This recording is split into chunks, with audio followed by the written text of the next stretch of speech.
ಜವಾರಿ ಜೋಳದ ರೊಟ್ಟಿ ಅಂದ್ರೆ ಶಕ್ತಿ ಅದು. ಈ ಚಪಾತಿ ಅನ್ನ ಪನ್ನ ಎಲ್ಲ ಕರಿಗೆ ನೀರಾಗ್ಬಿಡ್ತದೆ. ನನಗೆ ಈಗ 70 ವರ್ಷ. ಇನ್ನೂವರೆಗೆ ನಾನು 10 ರಿಂದ 15 ಕ್ವಿಂಟಲ್ ಕಟ್ಟಿಗೆ ಹೊಡಿತೇನೆ. ಒಳ್ಳೆ ಊಟ ಮಾಡಬೇಕು, ದುಡಿಬೇಕು. ನಾ ಇವತ್ತಿಗೆ ಇನ್ನೂ ಪೈಲ್ವಾನ್ ಇದ್ದಂಗೆ ಇದ್ದೇನೆ. ಆಕ್ಸಿಡೆಂಟ್ನೊಳಗೆ ಕಾಲು ಹೋಗೈತ್ರಿ. ಕಾಲು ಹೋಗಿದ್ಯಾ? ಅದು ಮೂಳೆ ಆ ಕಡೆ ಬಂದಿದ್ಯಾ? ಆದ್ರೂ ಇವಾಗ್ಲೂ ಕೆಲಸ ಮಾಡ್ತೇವ್ರಿ. ಅದು ಅದ್ರ ಕಡೆಗೆ ನೋಡೋದಲ್ಲ ರೀ ನಾನು. ಈಗ ಮಕ್ಕಳಿಗೆ ಆ ತರ ಊಟ ಮಾಡ್ಬೇಕು, ದುಡಿಬೇಕು, ಅವಕ್ಕೆ ಒಳ್ಳೆ ಶಿಕ್ಷಣ ಕೊಡ್ಬೇಕು, ದುಡಿಯೋದವ್ರಿಗೆ ಕಲಿಸ್ಕೊಡ್ರಿ. ಅವಕ್ಕೆ ಹೆಂಗಾರ ಓಡಾಡಕ್ ಬಿಡ್ಬೇಡ್ರಿ, ಓಡಾಡ್ರಾಕಾರ. ಹಾವೇರಿ. ನನ್ನ ಹೆಸರು ಜಮಾಲ್ ಸಾಬ್. ಆಮ್ಯಾಗ ನಾನು ಮಾಡ್ತಾ ಇರೋ ಉದ್ಯೋಗ ಕಟ್ಟಿಗೆ ದಂಧೆ. ಮರಗಳು ಕಡಿತೀನಿ, ಆಮ್ಯಾಗ ಕಟ್ಟಿಗೆ ಹೊಡಿತೀನಿ. ನಾನು ತಿಂಡಿ ತಿನ್ನಕ್ಕೆ ಕುಂತ್ರೆ ಒಂದು 10 ಇಡ್ಲಿ ತಿಂತಾನೆ, 2 ಪ್ಲೇಟ್ ಬಿರಿಯಾನಿ ತಿಂತಾನೆ. ಇನ್ನೂವರೆಗೆ ನಾನು ಮಾಡ್ತಾನೆ ಇದ್ದೀನಿ ಕೆಲಸನ. ಇನ್ನು ಮುಂದಾದರೂ ಮಾಡ್ತೀನಿ. ದಿವಸ 10 ಕ್ವಿಂಟಲ್ ಕಟ್ಟಿಗೆ ಹೊಡಿತೀನಿ. 10 ರಿಂದ 12 ಮಟ್ಟ ಹೋಗ್ತಾವು. ಈ ವಯಸ್ಸಿನಾಗ ಹೊಡಿತೀವ್ರಿ. ಇನ್ನು ಹೊಡಿತಾನ ಅದನಿ, ಇನ್ನು ದುಡಿತಾನ ಅದನಿ. ಬೇಚಾರಾಗಿದ್ದಾರೆ. ಕಾಲು ಆಕ್ಸಿಡೆಂಟ್ನೊಳಗೆ ಕಾಲು ಹೋಗೈತ್ರಿ. ಕಾಲು ಹೋಗಿದ್ಯಾ? ಅದು ಮೂಳೆ ಆ ಕಡೆ ಬಂದಿದ್ಯಾ? ಆದ್ರೂ ಇವಾಗ್ಲೂ ಕೆಲಸ ಮಾಡ್ತೇವ್ರಿ. ಅದು ಅದ್ರ ಕಡೆಗೆ ನೋಡೋದಲ್ಲ ರೀ ನಾನು. ಅದ್ರ ಕಡೆ ಗಮನನೂ ಕೊಡೋದಲ್ಲ. ಈಗಿನ ಕಾಲದ ಮಕ್ಕಳು ನೋಡಿದ್ರೆ ಒಂದ್ ಅರ್ಧ ಬ್ರೆಡ್ ತಿಂದು ಅವು ಕೆಲಸ ಮಾಡ್ದ ಆ ಕಡೆ ಈ ಕಡೆ ಓಡ್ತಾರ. ನೀವು ಹಿರಿಯರು ಮಕ್ಕಳನ್ನ ದುಡ್ಯಾಕ ಕಲಿಸ್ರಿ, ಒಳ್ಳೆ ಊಟ ಹಾಕ್ರಿ. ಅವ್ರಿಗೆ ಕ್ಲೀನಾಗಿ ದುಡಿದು ಇದೇ ಅಭ್ಯಾಸ ಮಾಡೋದು ಕಲಿಸ್ರಿ.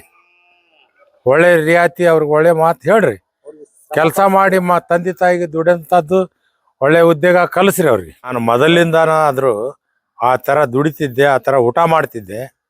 ಆವತ್ತಿನಿಂದ ನಾನು ದುಡಿತಾನ ಅದನಿ. ನನ್ನ ಮೈಯಲ್ಲಿ ಬೆವರೆಲ್ಲ ಸುರಿತಿತ್ತು. ಅದರ ಥರ ಮಕ್ಕಳನ್ನ ಊಟ ಮಾಡಿಸ್ರಿ, ದುಡಿಸ್ರಿ, ಒಳ್ಳೆತನ ಅವ್ರಿಗೆ ಬುದ್ಧಿ ಹೇಳ್ರಿ. ಅದು ನಿಮ್ ಕಾಲ್ ಸ್ಟ್ಯಾಚರ್ ಆಗಿರೋದ್ರಿಂದ ಯಾವ್ದಾದ್ರು ನಿಮ್ ಪ್ರಾಬ್ಲಮ್ ಆಗುತ್ತಾ? ಇಲ್ಲ ರೀ. ಅದು ಮೂಳೆ ಎಲ್ಲ ಹೊರಗಡೆ ಇದೆಯಲ್ಲ, ಅದನ್ನೂ ಅದ್ರ ಪಾಡಿಗಿದ್ದೇ ಇರುತ್ತೆ. ನಾ ಅದ್ರ ಕಡೆಗೆ ಹೊಳೆ ನೋಡಲ್ಲ. ಅದಕ್ಕೆ ಸಾಯಂಕಾಲ ಯಾವ್ದಾರ ಒಂದು ಔಷಧ ಮಾಡ್ತೇನೆ ಮತ್ತು ಆರಾಮಿರ್ತೇನೆ. ನನಗೇನು ಪ್ರಾಬ್ಲಮ್ ಇಲ್ಲ. ಹೌದು, ಆಕ್ಸಿಡೆಂಟ್ ಆಗೈತ್ರಿ. ಎಷ್ಟು ಗಂಟೆಗೆ ಹೇಳ್ತೀರಾ? ಬೆಳಿಗ್ಗೆ 7, 7:30, 8 ಗಂಟೆ. 10 ಮಣಿ ಕತ್ಲಾಗಲ್ಲ ಮಟನು ಮಾಡ್ತಾನೆ ಇರ್ತೇನೆ. ಹೌದು, 10 ಕ್ವಿಂಟಲ್ ಕಟ್ಟಿಗೆ ಹೊಡಿತೇನೆ. ಇವಾಗನು 10 ಆದ್ರೂ ಹೊಡಿತೇನೆ. ಗಿರಾಕಿದ್ರೆ 15 ಕ್ವಿಂಟಲ್ ಆದ್ರೂ ಹೊಡಿತೀನಿ ಇವಾಗನು. ಈಗ ಈಗಿನ ಮಕ್ಳಿಗೆ ಏನ್ ಹೇಳಕ್ ಬಯಸ್ತೀರಾ ಅದ ಹೇಳಿ. ಈಗ ಮಕ್ಕಳಿಗೆ ಆ ತರ ಊಟ ಮಾಡ್ಬೇಕು, ದುಡಿಬೇಕು, ಅವಕ್ಕೆ ಒಳ್ಳೆ ಶಿಕ್ಷಣ ಕೊಡ್ಬೇಕು, ದುಡಿಯೋದವ್ರಿಗೆ ಕಲಿಸ್ಕೊಡ್ರಿ. ತಂದೆ ತಾಯಿ ಅವ್ರಿಗೆ ಶಿಕ್ಷಣ ಕೊಡಿ. ಅವಕ್ಕೆ ಹೆಂಗಾರ ಓಡಾಡಕ್ ಬಿಡ್ಬೇಡ್ರಿ, ಓಡಾಡ್ರಾಕಾರ.